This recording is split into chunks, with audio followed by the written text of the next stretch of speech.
Good morning, everybody, and welcome to our Mediaworks roundtable today. The title of the session today is Transforming Digital Experience in the UK Water Industry. My name is Paul Mallet. I'm the Managing Partner at Mediaworks, and I head up our water specialism. On the couch are Dan and Andy. Want to introduce yourselves? Yeah, good morning, everybody. I'm Andy. I'm the Chief Strategy Officer at Mediaworks. So I work closely with Paul in the wider business to support all of our partners on the work and the activity that we do. Good morning, everyone. I'm Dan. I'm CTO at Mediaworks, and I work closely with clients in the water sector from a technology perspective and how we can help transform that digital experience. And we also have a guest today, Andy Hunter from Stripe, who will be taking the reins for a bit halfway through the session today. So welcome, Andy, and thanks for joining. So let's get started then. So I think the first thing to introduce is why digital customer experience is critical for UK water companies today. And on the screen there, you'll see some pictures of our white paper that we have produced. And hopefully some of you will have either got that digitally or even got a printed copy in the post. And I think, the first question people ask us is, why have we done this, and what's the thinking behind it? So just to kind of give you a little bit of an insight into that, it is very true to say that at Mediaworks we're passionate about water. I mean, collectively we've done a lot of work in the water industry over the years, but also we are truly passionate about digital technology and communications, and I think what we see is an enormous opportunity within the UK water industry at the moment to think differently about digital, to kind of, move out of, some of the siloed ways of thinking, some of the a bit dry and dusty websites, and to actually kind of start thinking about how to put the customer at the heart of the experience that you're delivering. And, whether that's smart digital platforms, self-service tools, using more data-driven insights to personalised communications, we think there's a lot can be achieved. And we know that all of this then directly links back into critical metrics like C-MeX, which are, really important for every water company to be seeking to improve the quality of the customer experience that they deliver. And, in a nutshell, that's why we did it. Yeah, I think so. I think we spent a lot of time working in water, and I think digital is such a key touch point. It's becoming, there's more and more digital touch points since when we first started engaging. I think the way that we kind of like design and deliver like digital services, I think can have a significant impact on how customers like feel about us, whether they feel like we are transparent, whether we're trustworthy, whether we're responsive. So I think it's, I do think we fundamentally believe that digital can significantly help how water companies engage with their customers and how they're perceived. Yeah, great. And as we work through the rest of what we're going to talk about today, if you do have any questions, please feel free to put these into the chat, and we will do a Q&A at the end of the session. So, whether it's a clarification, whether you disagree with what we're saying, whether you've got another point of view, we're all ears. So, please feel free to leave questions for us. Okay, so having kind of set the scene a little bit, I think let's move into some of the kind of, the things that are driving what is going on in water at the moment. And I think to start off with, we want to kind of look at, what are the pressures, what are the opportunities that are going on? And the first one that we'd really look at is around kind of shifting consumer expectations and regulatory priorities. So, we know that, the UK water industry has never been in the spotlight more, and it feels for all the wrong reasons. And, we work with 6 different water companies in the UK, and we know exactly how much people are passionate about their jobs, how hard they're working. But then, this kind of wall of media noise and, and not a great place to be at the moment. So I think kind of framing that a little bit. We know that there's government and public pressure. We know that there's pressure to do more transparent reporting, and whether that's what comes through the Environment Agency or from yourselves. We know that customers are being more vocal and they're demanding to see improvement. We know that Ofwat is making moves to see what they can do, and also the government is making moves to see what Ofwat should be doing and what future form that will take. And clearly, the point of demonstrating impact is pretty crucial. So to me, all of this points to the need to have reliable data to communicate often and transparently, but also to help customers and other stakeholders to self-serve and gain access to that information. Yeah, absolutely. I think it does start with this idea of like being extremely transparent and trying to communicate and be open about the progress that we're making, or even like the vision or where we're trying to go. I think we talk about impact and metrics and talking about all of the good that we're doing, but I think sometimes it's equally as important to be communicating like progress towards things and making sure that we are communicating constantly, and almost trying to turn this big regulatory kind of pressure around compliance and use it as a positive and frame it in a way that builds trust, because we are communicating to customers a certain way, because we're very open and we're using things like digital to not just collect all of this information but broadcast it. I think is a fundamental part of it. I was going to say, I think, we know that there's going to be over 100 billion spent on sector investment. I think bills are going to increase. So we really need to use the digital channels to drive that transparency and trust as well. I think it's an area where we get engagement with customers. So let's use it to our advantage to push outcomes. I think as well, though, it's the way in which you communicate as well, in terms of like, it's not just about surfacing the data. I think there definitely needs to be some kind of like the storytelling around it, the narrative, the why, and helping people understand, because a lot of this stuff kind of coming down from regulators, us communicate X, Y, and Z. But I think making sure that when we are communicating some of this data and this information, that it's a way that customers understand, and we do kind of definitely put it in a language and in formats that can be digested and that is easy to understand. Yeah, and we'll touch on something later, but there's quite interesting work being done on how do you go about countering a big negative that's happening, and where you've got very polarized views. Yeah. We'll talk about that when we come to talk about the MX scores later on. Okay, the next kind of critical area is kind of climate resilience and sustainability drivers. In Mediaworks, our HQ is in Newcastle, which is where we are today. I'm based in Leeds. I look after our Leeds office, and we've just had like one of the worst droughts that has ever happened. Brown lawns, reservoirs empty, literally. So the impact of climate is all around us, and the impact of weather is all around us. And quite rightly, customers expecting water companies to be resilient, to communicate and show what they're doing in terms of response to the climate, and to be really informative during periods of disruption and concern. We know that there's operational stuff, and like Dan was talking about, the amount of investment that's going in about planning catchment area, water resource usage, and kind of being able to manage that more effectively. But then we get into for me, a really interesting area, which is about smart infrastructure, leakage reduction, and how all that can play a role into behaviour change, and how those are. We're not going to change the climate, but we can change the way that we behave in relation to it. And I think what's interesting for me is that bottom tier, and how that can inform kind of communications planning, how it plays into behaviour change. And that for me feels like quite an exciting era that we're going into, where actually data is going to be available in a way that's never been available before.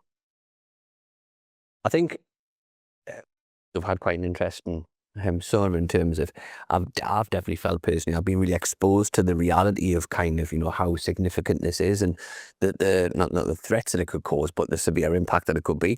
But so I think it's almost, how do you communicate that scale to everybody? How do you make sure that message is really understood?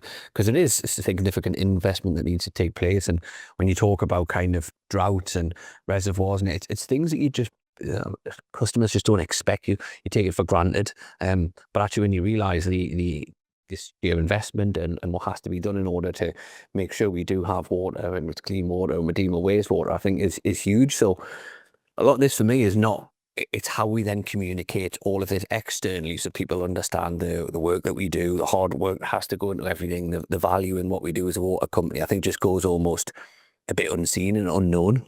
Yeah, we did a really interesting project for United Utilities where we talked about something called catchment area systems thinking. Yeah.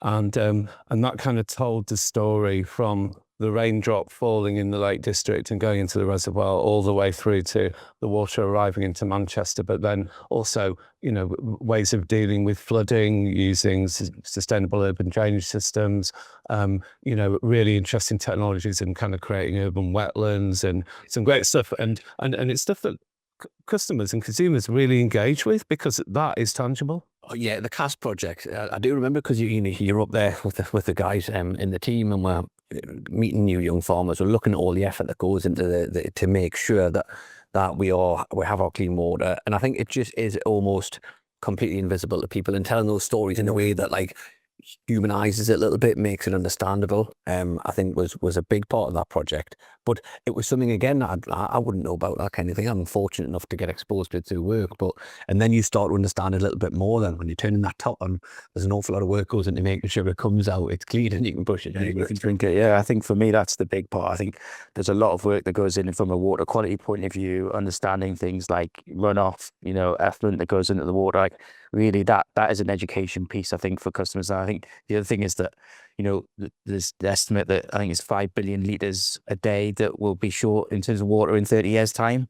It's kind of like that is a long way off in people's eyes, but actually we need to do the work today. So I think that education piece needs to start now, which is all of that behaviour change stuff that Paul's talking about.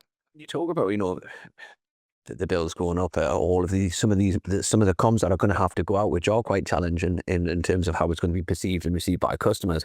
It's like, well, people have to understand like all of the investment that needs to go into place in order to do that, and where we all spend our time as a water company, because we just don't know. Yeah. So moving on to the final bit within this section, I think. I think it's really interesting to just kind of step back and think about the broader digital trends that could be shaping either how we're behaving as a water company or the expectations that our customers have of us.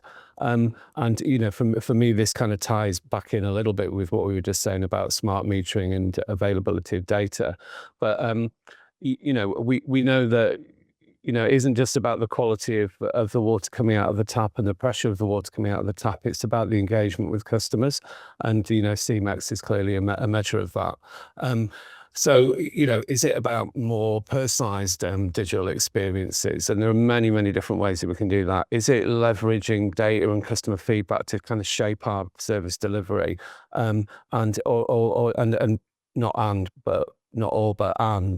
Using it to build relationships that in turn build trust. And I think my reflection on this is that customer expectations are kind of being raised day by day with the digital interactions that they have. So be that an AI-enabled smartphone, be it training with your smartwatch or your Fitbit, seamless e-commerce experiences. And let's not forget that every day people are getting Ubers where they know exactly where the guy is, and mapping technology and data coming into that.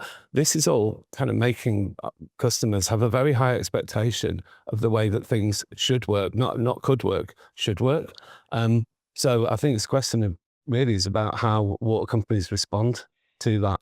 Yeah, and how do you, I don't want to say how do you keep up, but the number of touch points between Dan and Amazon is probably 3 times a day, but it's constant. He's on Temu even more so. But Dan's constantly on Temu, and it's ordering, it's mobile responsiveness, it's customer support, it's where's my parcel, is it here yet? I remember once we joked about being in Weatherby services and could we order something to be at the office by the time we got there from Amazon. Like, it is that immediacy, and as much as the touch points with a customer with a water company are very less frequent. Do you know what I mean? But the expectation is still there that it's exactly the same. So if I've got an engineer coming out to look at a leak or something that's happening in the house, where are they? And when they're going to get here? Can I see them en route? Can I have a look at the photo of the guy that's going to turn up in order to make sure that I feel safe? So all of these experiences I think people are getting in day-to-day life is almost just rising the expectation of, even if I'm dealing with a water company, I expect that level of service as well. And I think that is a challenge because you've got people whose fundamental business is built around these fundamentals, because it's a day-to-day engagement, whereas with a water company, it is going to be less frequent, but the expectation is exactly the same. Yeah, I think when we're comparing against UK CSI, you're comparing against other utilities companies that do that. I remember about 15 years ago, we conceptualized this in terms of what it should look like for a water company. And all of it was about immediacy, access to information, like making it easy for the consumer. I think the challenge is that probably as an industry we've not caught up to where the vision was, and actually we need to make that a reality to impact on C-MeX. And I think as much as like there's definitely challenges around like actually being able to achieve these things because of like legacy systems, access to data, trying to put all data in one place in order to provide that like step change of transformation. But I think I suppose you could go into water, Dan, but I think other kind of service sectors, where would you think the wins are? Where would, in terms of technology platforms that are making that step change or improving experience? Yeah, I think we know that more data is coming. So I think the biggest gains really are going to come from mobile first and probably self-serve portals. The idea that actually we have an interactive place for customers to engage with us. It'll be progressive. It'll use native infrastructure, things like, photos, all of the stuff around smart data we can pull in. I think that's a key part. I think the other part is, how do we bring in APIs? How do we bring information to the fore? That might be stuff we were talking about before around like what infrastructure is getting invested in within our area so people can see it within their portal. And I think the other bit, and Andy will touch on a bit later, is things like cloud native payment solutions. How do we make sure that it's just seamless to be able to pay your bill, and actually it feels like it's just native, and that's what happens because that those bills are rising, so people want to make sure that that's as easy as possible to do. I mean, you could go on about, and I don't know if this is the right time to talk about it, but I'm just going to derail it because that's what I do. I do think the whole personalization is really interesting, of like just making sure that comms and touch points are as relevant as humanly possible. As you say, be it on location, circumstance, account logins. I do think, for me, I think like logged in experiences, like trying to encourage or find ways to get customers to log into something that will then enable the next level of like, okay, now we can be much more targeted, much more relevant, and I think that should be what we should be striving for. Yeah, I think for me, a big part of personalization is just reducing effort, and that is the aim of what we're trying to do, and that will boost C-MeX. It's about just making it feel effortless for a customer. Yeah, I think those like, we often, sorry, I'm getting into it a little bit here, but like we often like decouple certain platforms, experiences, and I think that for me is a bit of a challenge because then it is still quite fragmented. You log into a portal here, you view a website here, and then you use a mobile app here. It's that notion of actually how do you just make this so that like it sales. Sorry, I know you want to move on because it's quite interesting because like this, you talk about those three different like verticals there, Dan, and actually the way that you might serve a customer in one area, it might be dependent on something else happening over here. Do you know what I mean? Yeah, between like an operational challenge or conversation based on a account and a billing. And I think trying to get that single view of a customer will provide like overall a way better experience. Yes. And, and that is happening in financial services. It is happening in other sectors. It just doesn't appear to be gaining as much traction within water at the moment. And I do think that your omnichannel view is a really interesting one. Someone's just put a question in about, how do you change behavior for a product that appears limitless?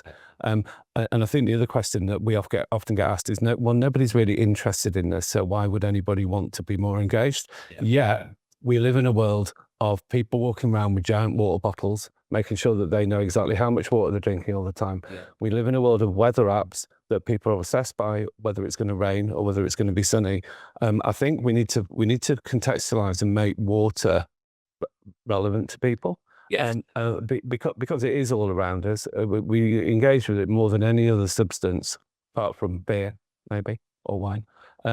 But it's there, and we need to grab hold of that. And then this vision of the experience, that's great. But how do you make it more so? What do we need to bring into it? Yeah, and I think it is about, like, you have to culturally change society's view on the whole thing of water. As I say, we spent a bit of time with the guys that know from the water, understanding the drought and communicating. I remember I became that guy in the house, and to me brothers and my family, that was constantly banging on about this thing. I was relentless to Turn your tap off. Honestly, Yeah. I was talking about sprinklers, but it is that, like, constant message. But we'll cover that, I think, in more detail at the end, because it is a great question. Yeah. Cool. Okay. So the next bit we did want to talk about is something that Andy and Dan just touched on, which is about kind of the world of payment and kind of smart payment gateways. So just going to hand over to Andy from Stripe now for the next few slides. So over to you, Andy. Thanks very much, and thank you very much for inviting us along today to speak. I think it's important to sort of note that Stripe's probably not famous for its enterprise capabilities. We've only really been targeting enterprise for the last sort of 4 or 5 years, but what we found is that the product that we deliver solves a number of challenges which are pretty common. So obviously heard a lot on this presentation already this morning around the importance of customer experience. Definitely heard a lot there around the different sources of data, how you make heads or tails with the different data sources at the moment within your company. Actually, a lot of the kind of challenges that you're talking to there, Stripe isn't the solution to, but can definitely play a part of that broader subset of technology providers that can help sort of modernize a couple of those things. So if you could possibly move forward one slide for me. So this audience is obviously going to be well versed in a lot of these, but what we found through targeting utilities specifically over the last 18 months is that it's probably the most tumultuous time for this industry that has ever been seen, in terms of the pressures, the publicity, the disruption that it's facing from a host of external factors. And knowing which one to start with is often an incredibly big challenge to work out where time and effort is best centered. What we've seen is, obviously, you've got a huge issue around customer expectations. So we look at that more sort of specifically, around omnichannel. Customers want to engage on web pages and digital native applications as a seamless experience. You can't have a customer record on the app and you can't have a separate customer record from the web. It all needs to link together. Bill information needs to be really readily available. And obviously the payment method that customer wishes to pay with needs to be prevalent across each of those. Because of the nature of technology and how it's really evolved, probably more so in the last 15 years than anything, the ability to sort of get data quickly across a bunch of different systems which have been deployed over time, making sure that you can have meaningful data that you can act upon. We see a number of different utilities struggling with where to pull the data around customers, whether it be good paying customers, bad paying customers, looking for those early warning signs to stop customers ultimately going into debt, which is the biggest challenge that we've heard from our utilities customers. In that the utility industry has over 4 billion of debt, and it's growing, and businesses are doing what the utility sector is doing their best to try and reconcile the debt that's out there. But what we're seeing is actually taking an approach to maybe prevent the debt and provide a plethora of different options to customers to ensure that there is ways that they can pay across it. I definitely don't need to preach to this audience about the regulatory and sustainability pressures. I personally don't think fines is the right way to drive the behavior of change in a world where revenues and costs are so well controlled by Ofwat, but it is a big part of what's driving it. So in terms of what we see, digital transformation, that means a number of different things to a number of different organizations, but it's the ability to consume the best of breed, something that takes into account future trends as part of the technology service that they offer. So that you can focus more on sort of the bare basics, which is that supply, the management of that water, fixing leaks, etc. and enabling technology providers like ourselves to take care of some of the headaches attributed to some of the kind of traditional aspects, such as payments. Another area is utilizing your checkout as a way to collate first-party data around your customer. So utilizing, the right payment method for the customer to check out with, and indeed for yourselves. So direct debit is obviously very prominent in this industry.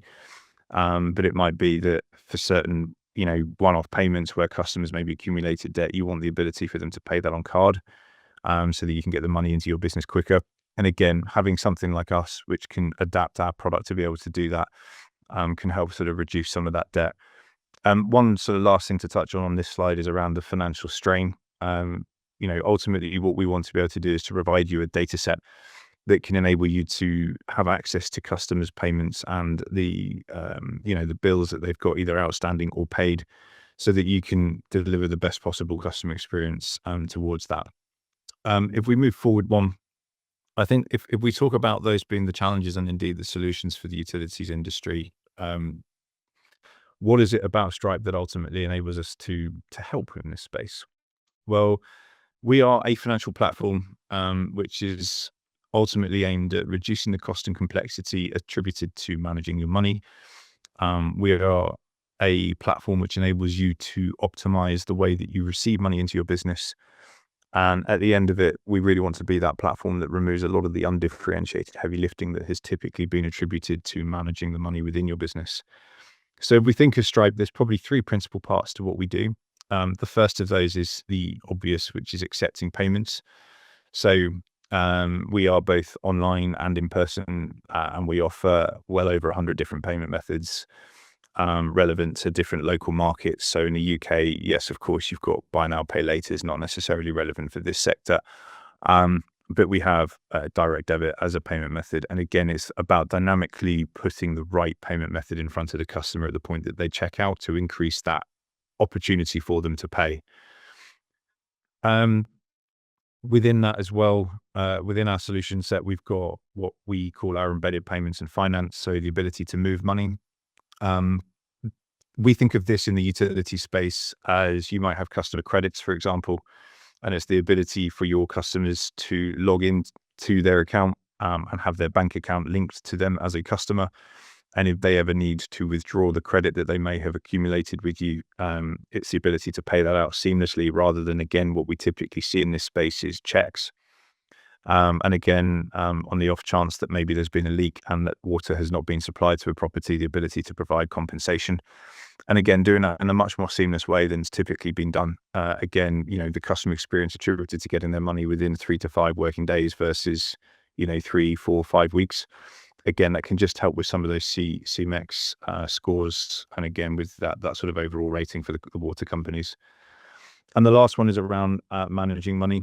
So the revenue and finance automation. So we do subscription management as well. So, one of the things I'm actually quite interested around Stripe, my humble belief within the technology space is that the utilization of AI is going to be incumbent of the application providers to be able to deliver the best in class solutions back to customers.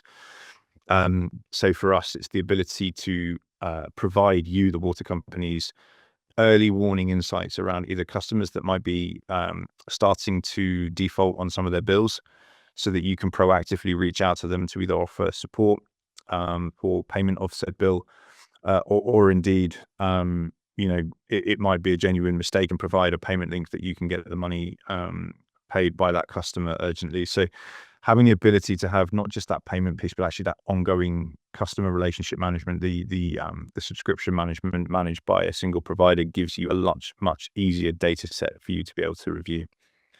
If we could jump forward one more. Perfect, thank you. So again, we sort of talked about some of this already, but I think ultimately what we're trying to do I'm going to sort of touch on one from each of these pillars, but we talk about customer experience. I cannot stress enough the ability, the simplicity of a checkout is going to determine whether or not that customer continues with that payment. There's a couple of statistics to sort of throw at you in this space, but 89% of customers will typically drop off a checkout if their preferred payment method isn't displayed. Again, it's slightly different for utilities because the customer has to pay it. But again, if you can make that more seamless, that's going to be so much more likely that that customer checks out. And the other part is 39% of customers will typically sign up from will drop off a subscription sign off if simple things like the address isn't auto-filled because card details have been saved by other websites. So I think there are a couple of things, really simple things that we can help you. If you've got customers moving to an area, how much easier can you make it for them to sign up onto that website and ultimately set up direct debits and become a good paying customer? We're looking also, before we jump off that, we're looking as well within this is around efficiencies to be gained across how you manage money. So direct debit, it's a wonderful payment method in terms of its low cost. But again, what we find is that actually the reporting abilities on it are really, really poor. So the ability to actually have meaningful data that says, a customer maybe was a bit late with this particular direct debit payment this month. The ability to do retries against that is timely and expensive. Within what we're doing, it's stuff that we bring to the table around smart retries.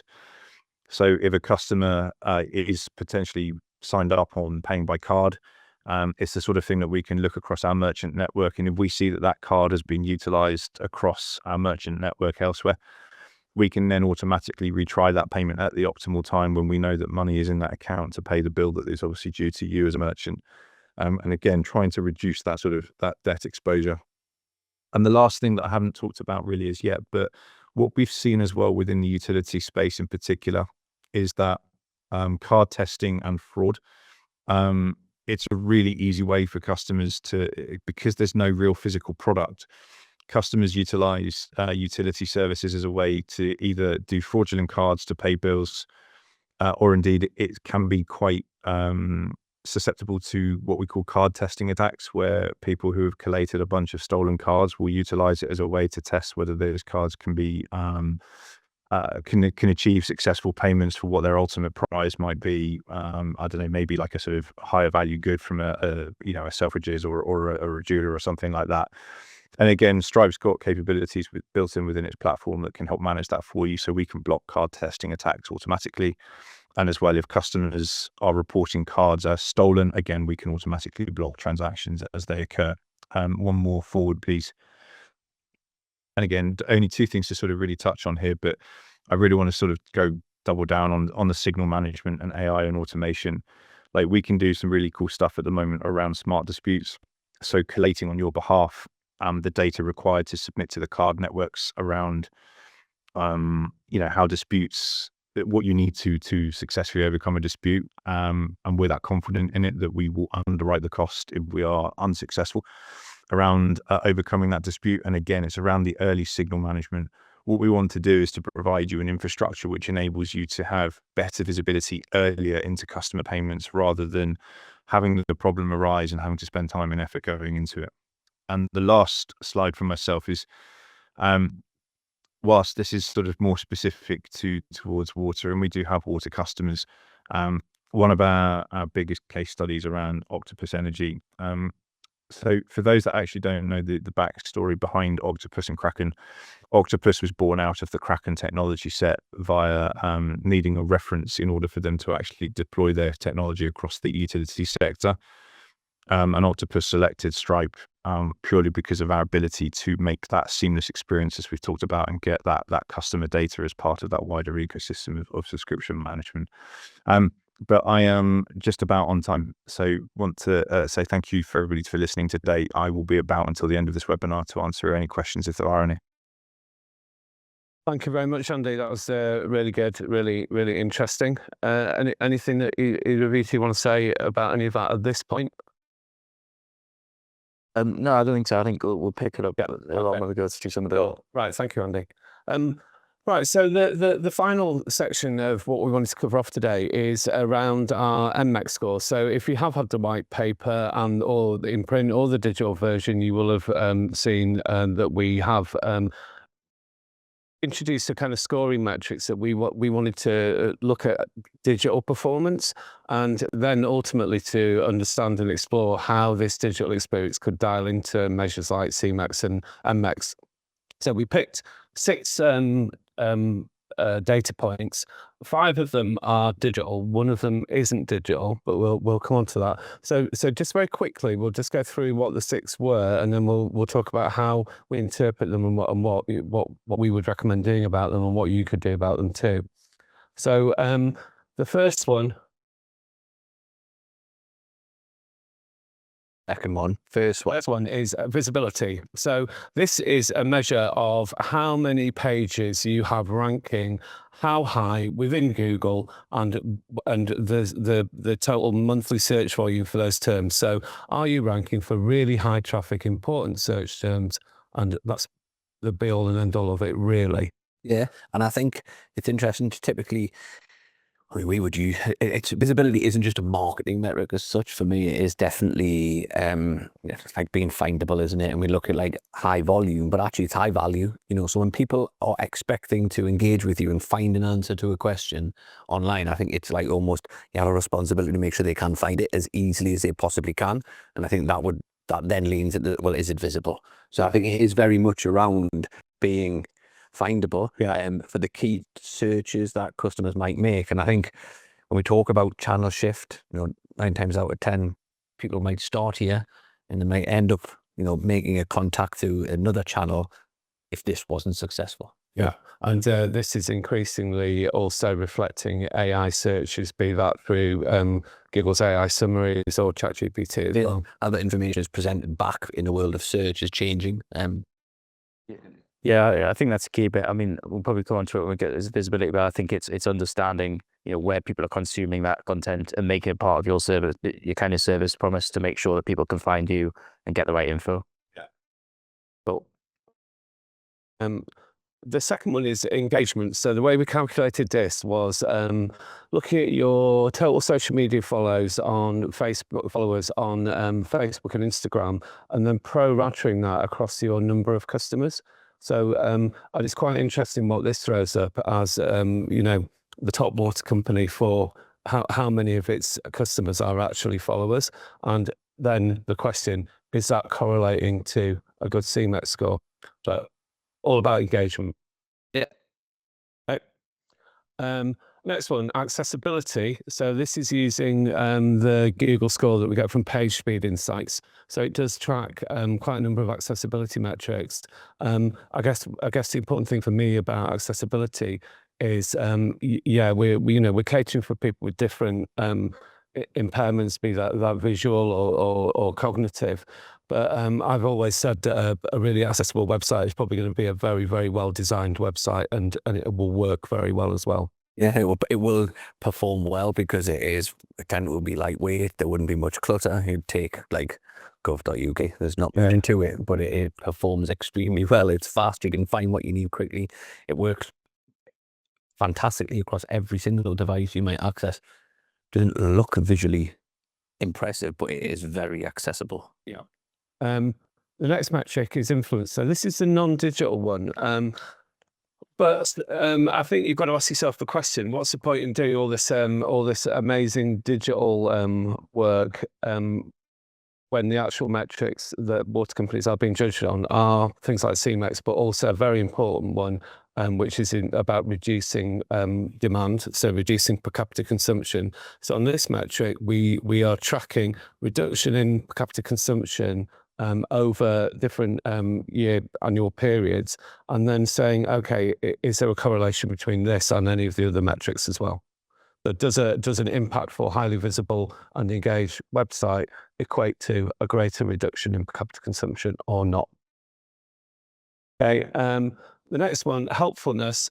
This is slightly related to visibility, but this is about how many things you're getting beaten by other water companies. So, for example, water saving tips. If I'm sat there and I'm Severn Trent, I don't want United Utilities stealing all my helpfulness traffic. I want to be telling my customers, and being helpful. I want that to come to my brand.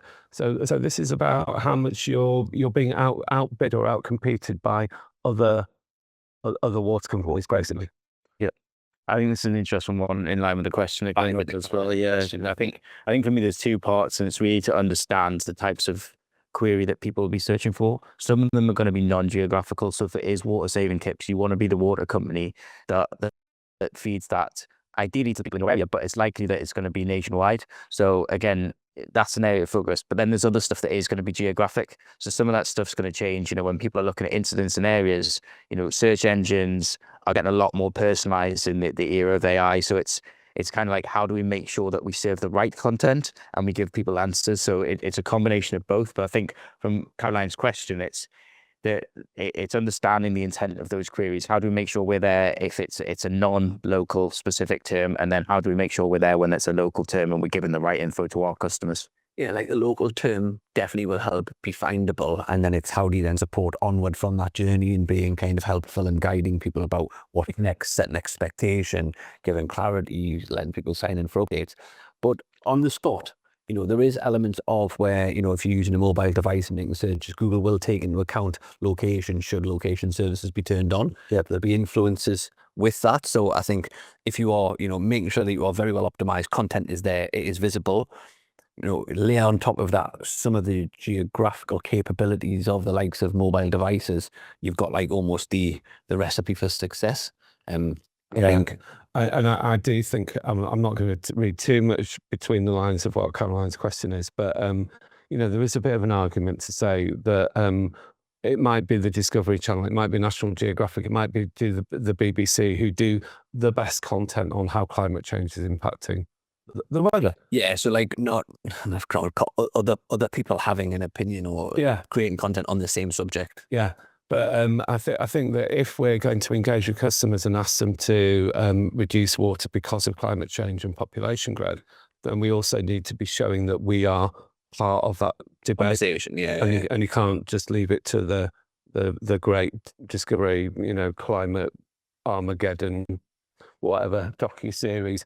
Okay, so and then the last metric that we looked at is sentiment. Now, when we pulled the data, we pulled it on a very specific period, so it could be seen as being slightly unfair if you've had you might have had an incident that week or whatever.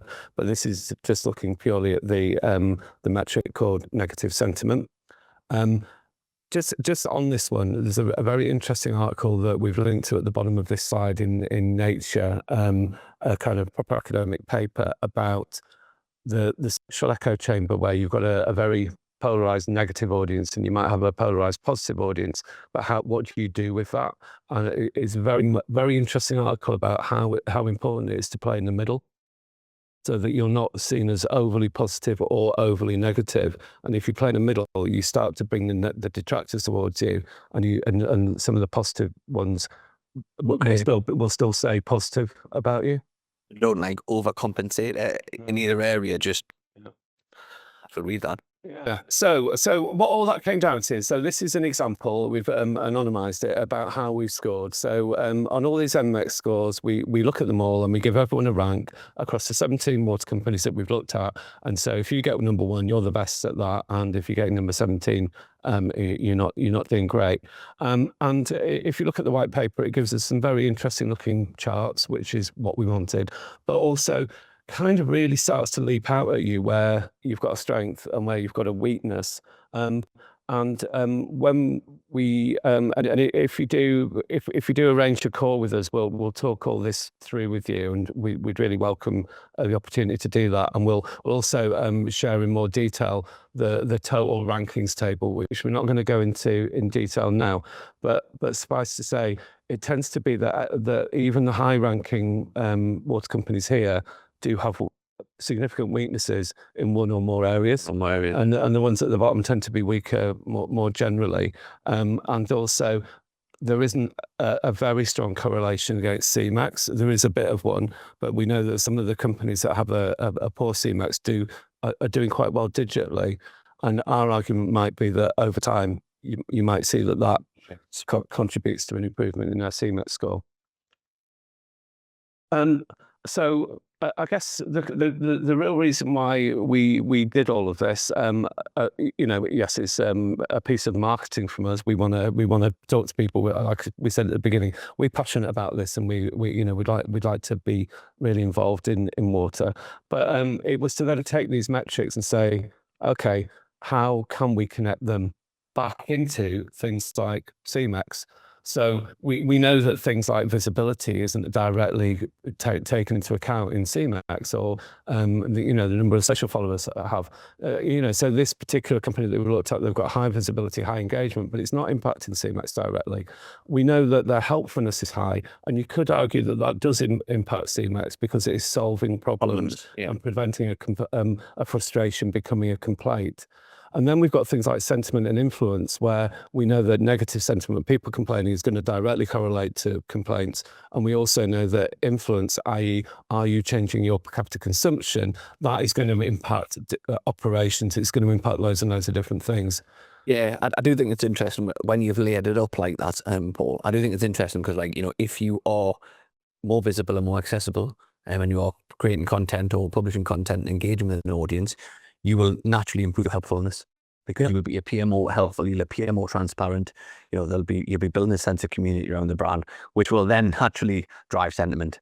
Yeah. And then if you have a positive sentiment, you start trying to push messages out, you're more likely to influence behavior if you start a positive. So I do think it's a correlation between them all.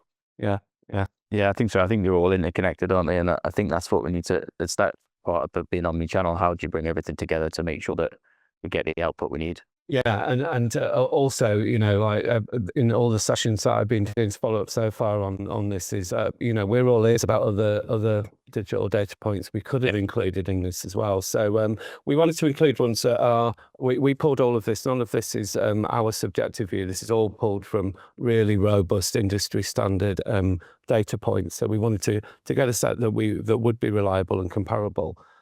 So we do think it's pretty robust. And I think in this case, the important bit then is, what do you do about that? Yeah. So, you know, we have a number of different things that we can do. So in this example, we'd want to do a content audit. We'd probably want to do a social audit.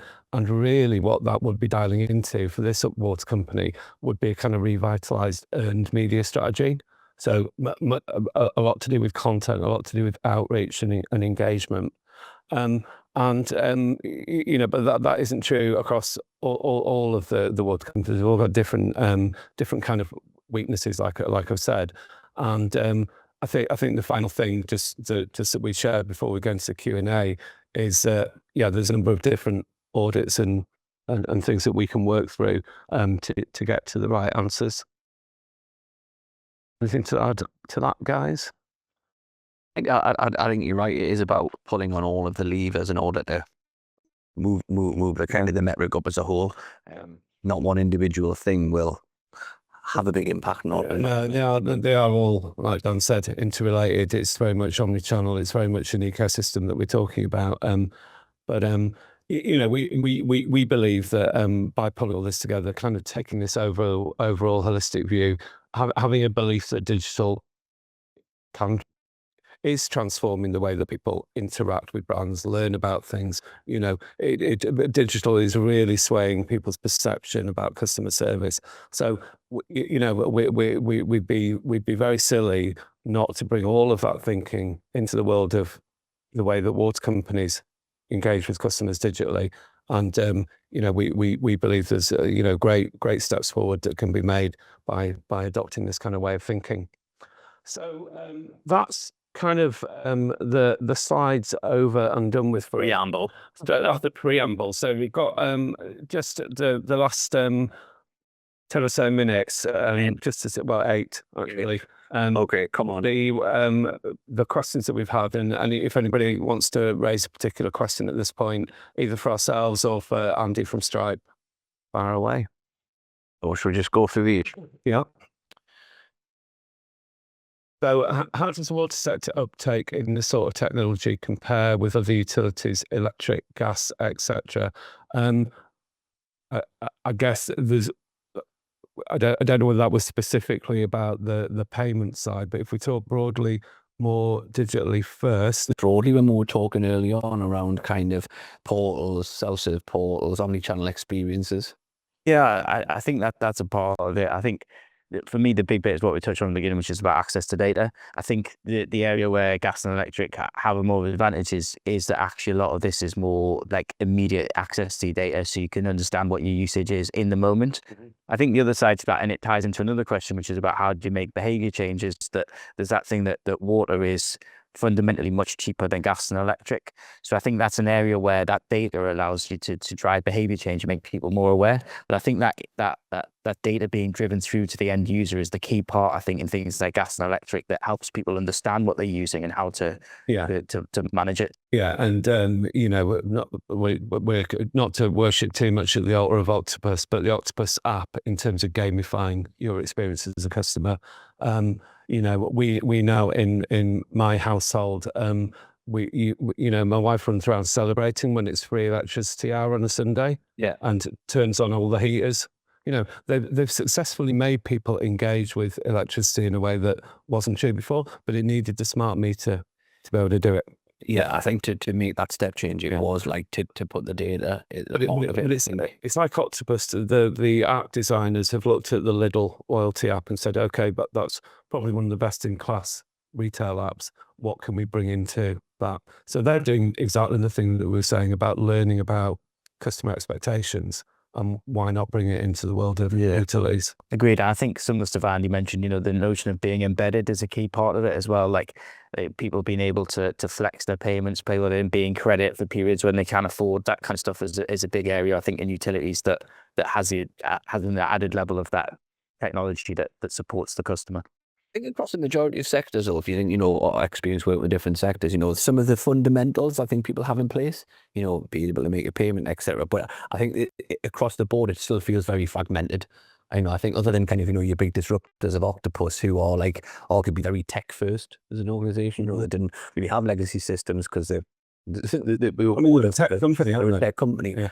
So I think that I don't think water is that far behind as such. I think it's kind of pretty consistent, but I do think on the whole, experiences are still way too fragmented, and people aren't getting the best of the data in order to level up.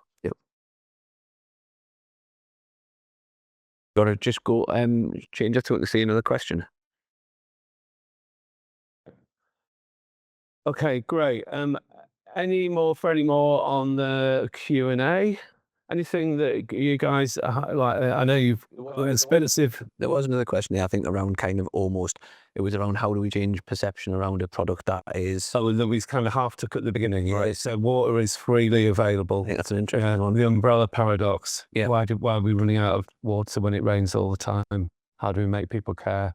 I think for me, part of that is the education piece that we touched on at the beginning. I think, you know, year before last, I was part of the sprint with Portsmouth and cracking around, okay, how do we change it?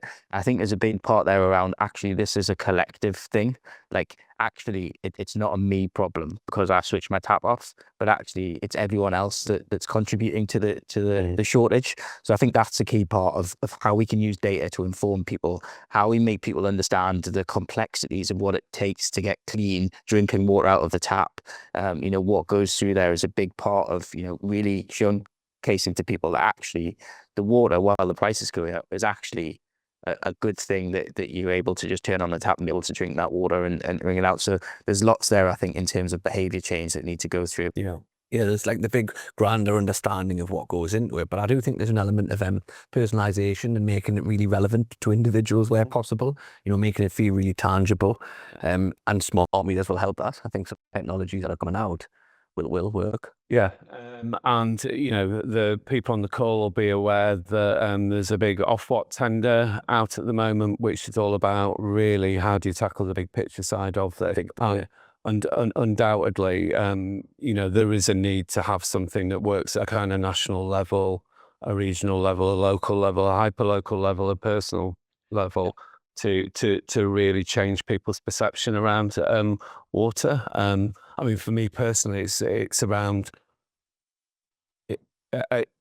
You need to persuade people that something that is so prevalent and all around you can simultaneously be so precious that the whole of life depends on it being there.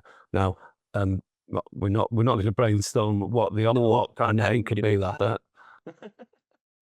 But yeah, I think but it's something that we spent a lot of time thinking about and working with our clients within water as well. It's all about making people care more. And I think it's also fair to say that it is people in Yorkshire will be caring a lot more about their water at the moment because visibly all around you there's a lack of water. So it does. I don't want to say it helps when you're in a drought, but the climate and the immediate weather is a real problem. Climate change is a thing, but it doesn't stop it being pouring down one day. Anyway, right. So we'll save that one for another session. So that kind of brings to an end what we were going to cover today. So thank you all for coming along. Please take us up on our offer if you haven't already to run through your MX score and discover the steps that you should take next on your digital journey. And we're very happy to talk you through all that at detail and go through the league table and see where you are on that. We do regular webinars, masterclasses at Mediaworks, and the next one, we've just been going through a season of around UX, and the final one in that is on September the 19th, the future of UX design, and that'll be me with Johnny Pears, who leads our UX and CRO and design side of things. Me and him will be pondering what the future of UX is going to be about. So, I mean, I'd sign up now if I was you. Okay. So, and thanks again, Andy. Thanks for your contribution today. It was great. And thanks to Dan, and thanks to Andy. And bye for now. Thanks, everybody.